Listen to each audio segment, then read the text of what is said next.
collapse of national unity and the breakdown of already fragile institutions will devastate future generations. The political neglect of the suffering of our people, of the poor, the displaced, the orphans, and the widows will not go unremembered by God. Sounds of the Week on iRadio, your eye on South Sudan.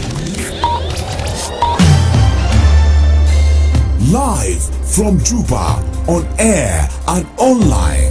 This is iRadio News.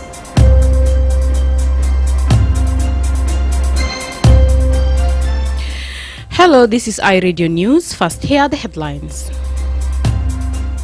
The newly appointed governor of Upper Nile State, Lieutenant General James Kongchol, has called on the people of Nasir to allow him to engage in dialogue with them. The Vice President for the Infrastructure Cluster has stated that the first Vice President, Dr. Riek Machar, will be presented to court after the investigation. And an eyewitness has reported that a gang attack in Nyakron West left 2 people in critical condition. These stories and more coming to you in this news bulletin with me, Barry Johnson, and now the news in detail.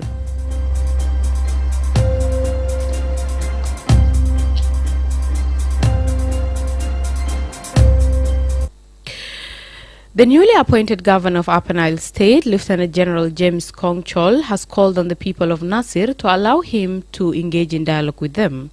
Speaking to thousands of people in Malakal town over the weekend, General Kong addressed the recent tensions in Nasir, stating what happened there was unprecedented and that citizens should not resort to attacking the government army. He appealed to the people of Nasir to allow him the chance to speak with them directly. His call reflects an effort to build trust and foster communication with the community. The newly appointed governor made the remarks during his reception in Malakal.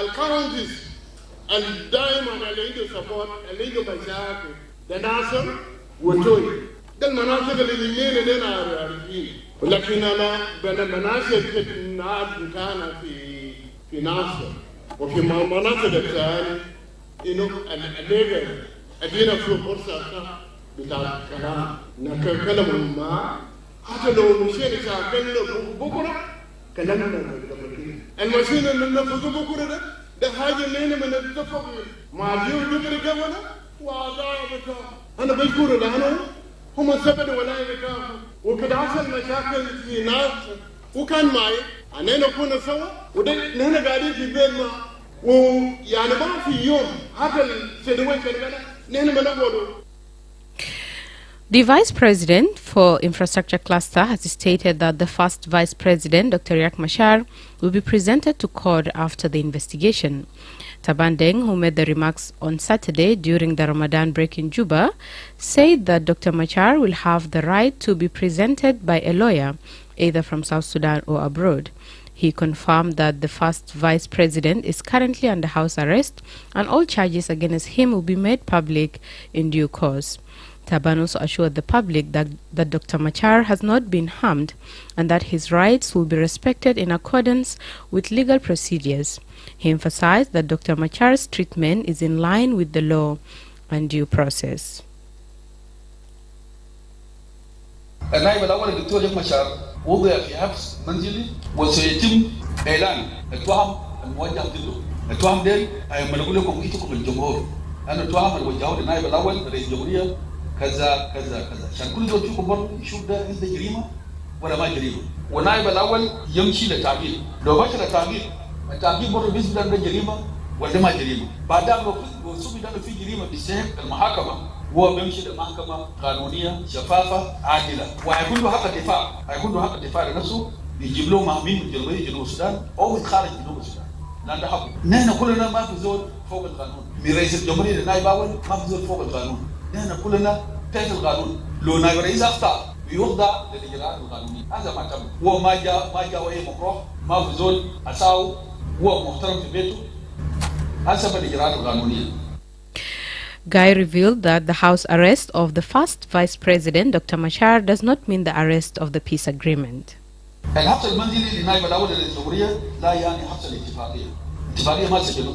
اتفاقية صار المفعول. عشان كده هسه معانا في القاعدة في دستورين من حركة شعبية في المعارضة، ودستورين من سوا، ودستورين من الأحزاب الأخرى، ومن IG كذلك في البرلمان. اتفاقية ما محبوس، اتفاقية في تنفيذ. نحن برضو هنتسرع في تنفيذ بنود الاتفاقية، وخاصة البند المتعلق بالإجراءات الأمنية. الجاب المشاكل ده كله وده رأينا تعبان ده من سنة 2016. أنا ما أدري رأيي الجيشين في دولة واحد، تعامل الجيوش في بلد واحد ده جاب لنا المشاكل. ده مشكلة لازم نمرق منه. أنا دائما في سنين ده كلنا كنت بقدم النصيحة ده لسيد رئيس النائب الأول لرئيس الجمهورية دكتور يد مرق الحكم ده من قبل.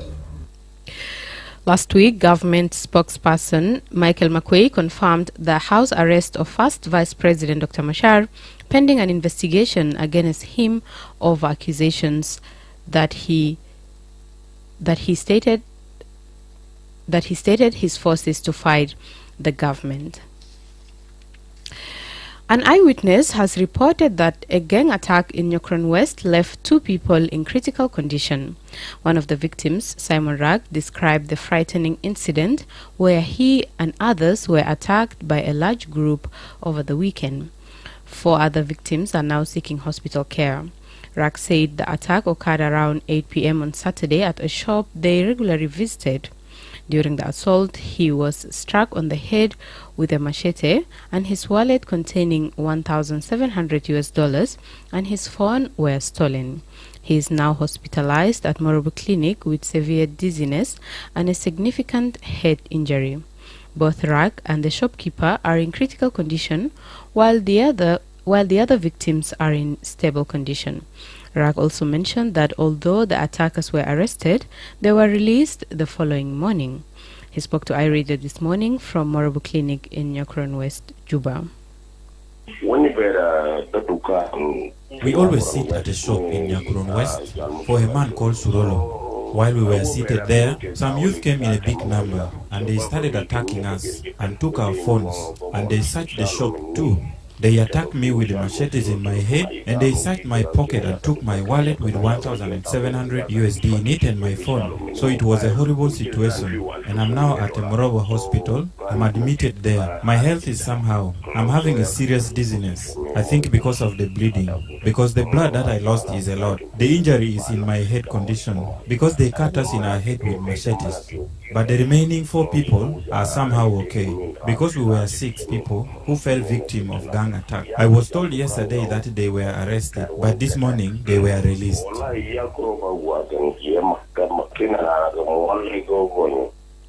He called for the establishment of a community police station in Nyakron West to help protect the community. The truth is that the situation of Nyakron West is dangerous because of the youth. But when I saw them yesterday, they are not young people, they are big people. So I hope in Nyakron West, especially where we are residing, if they can bring police here to catch these criminals, because the police station here is in Jebel and the other one is in Maona. So here in Nyakron West, we don't have a police station that can be near us, which endanger our lives here. Young children are in control of these areas. So I hope if there is a police station or a small security sector to be put in Nyakron West to protect the lives of the people here. You are listening to iRadio News. The Minister of Foreign Affairs has stated that religious tolerance in South Sudan should serve as a model for peaceful coexistence not only in the region but globally. Speaking at the annual iftar for the Muslim community organized by President Salva Kiir, Ramadan Muhammad Abdullah Goj underscored the importance of unity and respect for religious diversity. The event was attended by diplomatic representatives from the Muslim community and the U.S. ambassador in Juba. Minister Muhammad highlighted that while the world continues to witness conflicts fueled by religious differences, South Sudan seeks to ensure that faith become a unifying force rather than a source of division. He further reaffirmed that the Constitution of South Sudan guarantees freedom of belief, stressing the responsibility of citizens to work towards national unity and cohesion. The event comes at a time when South Sudan continues to advocate for peaceful coexistence among its diverse religious and ethnic communities, setting an example for harmony and inclusivity in the region. لا نريد في هذا الوطن العزيز جنوب السودان أن يكون الدين محل فرقة وشتات وخطر. الدين علاقة شخصية بين الإنسان وربه، ولكل منا الحق فأن يعتقد فيما يشاء، لكن جنوب السودان كوطن يجمعنا جميعا. نريد أن نجسد هذا الشعار في خلال تعايش بين كمواطنين جنوب السودان، ودليل أن جنوب السودان يكون حقا نموذج ليس في الإقليم وحده ولكن في كل العالم، باعتبار أن العالم يشهد خلافات، خاصة في القرن اللي نحن موجودين فيه الدين بقى مصدر بتاع من مصادر الخلاف. نحن نكون دايرين إنه في جنوب السودان الدين يكون مصدر من مصادر الوحدة، يكون مصدر من مصادر الإخاء. فدستور جنوب السودان بيضمن حرية الاعتقاد. عندنا واجب تجاه المجتمع أن نحن جزء منه إنه نحن نسعى إنه الوطن يتماسك. And finally, regional revenue authorities have launched the e-permit and regional cargo tracking system, a digital solution aimed at enhancing trade facilitation, improving cargo security, and strengthening regulatory compliance across East Africa. The launch event was held in Uganda on Friday, marking an important step towards modernizing trade and customs operation in the region. The e-permit system is an electronic platform that allows businesses, transporters, and regulatory agencies to apply for, process, and issue trade-related permits online. The e-permit system, it replaces the traditional paper-based system, making trade faster, more transparent, and efficient. Speaking at the event, Simon Akwei, Commissioner General of South Sudan Revenue Authority, stressed the importance of South Sudan's participation in cargo management and tracking. That it is important that we are members in the cargo management and cargo tracking, and the e-permit is actually meant for cargo going into the Republic of South Sudan. This is meant to be able to achieve a few things. Number one is to control the movement of cargo. Number two, remove smuggling. Number three is to improve security of our cargo, so that we know a cargo going to South Sudan is actually meant for South Sudan. Cargo going to Uganda is actually meant for Uganda. And therefore, this is very important. We are encouraging our stakeholders, the clearing agents and the custom officials at all the borders to cooperate. Uganda Revenue Authority's Acting Commissioner General Asadu Kisto highlighted the role of the e-permit and the regional cargo tracking system in reducing smuggling and illicit trade. Mr. Kisto says regional cargo tracking system will enable authorities to monitor cargo movement in real time, ensuring that goods reach their destination while curbing tax evasion and illegal trade. He added that the introduction of these systems is expected to boost trade efficiency, enhance regional security, and ensure proper revenue collection for both Uganda and South Sudan. We are launching this afternoon the e-permit, which is specifically making sure that all cargo destined to South Sudan, starting with a few items identified, which are highly risky on both sides, will pay taxes to South Sudan Revenue Authority before they leave the place of loading. And then the regional electronic cargo tracking is the system which is being used in the East African region to make sure that all cargo that is transited within the region is monitored in real time until destination.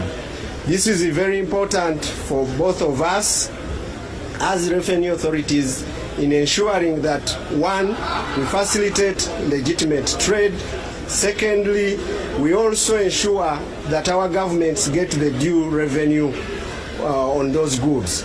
But most importantly, address the challenge of smuggling and illicit trade, which has been going on within our borders and also as a region. You are listening to iRadio News, and now to the regional and international news with Sebit Patrick. Now, from the region and internationally, West Africa's neighbors Mali, Burkina Faso and Niger have announced a new 0.5 levy on imported goods as they seek to fund a new three-state union after leaving the larger regional economic bloc, they said in a statement. The Alliance of Sahel States began in 2023 as a security pact between the military rulers of the three countries who all took power in coup in recent years. It has since grown into an aspiring economic union with plans for biometric passports and closer economic and military ties. Elsewhere, 4 more people have been pulled from rubble nearly 60 hours after a powerful 7.7 magnitude earthquake struck Myanmar on Friday, killing at least 1,700 people in the Southeast Asian country. The survivors were rescued from a collapsed school building in the North Sagaing region, from which a body was also recovered, Myanmar's fire service said. Hundreds of people remained missing, with desperate search and rescue efforts continuing on Monday in both Myanmar and the neighboring Thailand. And finally, Donald Trump has said he is very angry and pissed off with Russian President Vladimir Putin after weeks of attempting to negotiate a ceasefire in Ukraine. In an NBC News interview, the U.S. president criticized Putin of attacking Ukrainian President Volodymyr Zelensky's credibility and threatened to impose a 50% tariff on countries buying Russian oil if he did not agree to a ceasefire.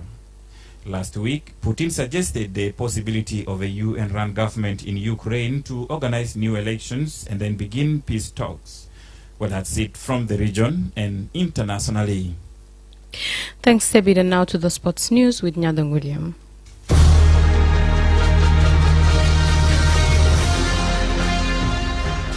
Al-Marikh Bentiu new coach Ibrahim Hussein guided his team to a commanding 5-0 victory over El Salam Awil in their first match under his leadership in week 14 of the South Sudan Premier League. The match saw Al-Marikh take control earlier, leading 2-0 by halftime before extending their dominance in the second half to seal a resounding win. Muhammad Musa emerged as the standout performer, scoring 2 goals and earning the man of the match title. With this victory, Al-Marikh Bentiu now stand at 30 points, while El Salam Awil remains at 17 points. Elsewhere, Manchester City kept their trophy hopes for this season alive by coming from behind at Bournemouth to set up an FA Cup semi-final against Nottingham Forest. Evanilson's scrambled 21st minute finish put the Cherries ahead at a halftime and left City boss Pep Guardiola facing the prospect of ending a campaign empty-handed for the first time since 2016-2017, his debut season at the club. In Italy, League Napoli beats AC Milan to remain within the 3 points of Serie A leaders Inter Milan. Antonio Conte's side scored twice in the opening 19 minutes to look comfortable but ended up hanging on. And finally, in basketball, 5 players and 2 coaches were ejected following a brawl during the Minnesota Timberwolves 120-104 victory against the Detroit Pistons on Sunday. The highly charged contest in Minneapolis broke into physical altercations earlier in the second quarter when Minnesota Naz Reid reacted to being bumped by Detroit's Ron Holland during a dribble. As the 2 players squared up to one another, members of both teams got involved and the exchange quickly descended into a melee which spilled into the spectator seats at a courtside. Team officials attempted to break up the players as some spectators deserted their seat. That's all in the world of sport, and now back to you, Baria Johnson.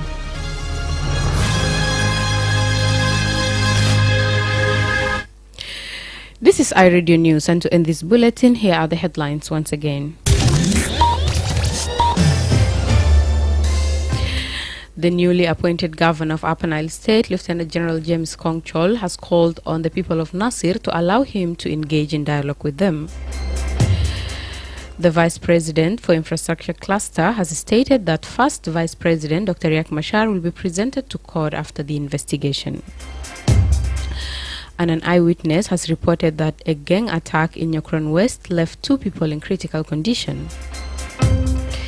That's the end of iRadio News. If there is a story or an event you would like iRadio to cover or report about, please send us a text message on +211 925 287870.